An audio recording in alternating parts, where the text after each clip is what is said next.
إن في ذلك لعبرة لمن يخشى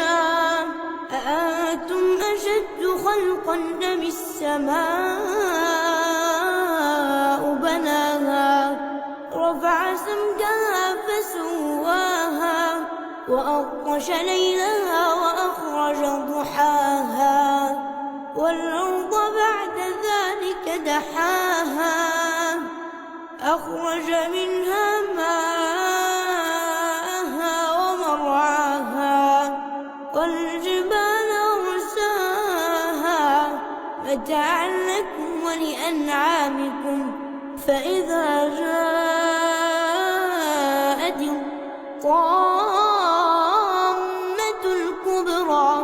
يوم يتذكر الإنسان ما سعى وبرزت الجحيم لمن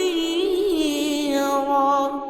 فأما من طغى وآثر الحياة الدنيا فإن الجحيم هي المأوى وأما من خاف مقام ربه ونهى النفس عن الهوى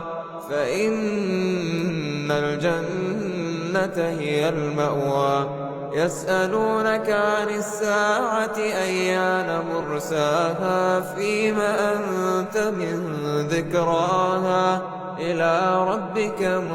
منتهاها إنما أنت منذر من يخشاها كأنهم يوم يرونها لم يلبثوا إلا عشية أو ضحاها.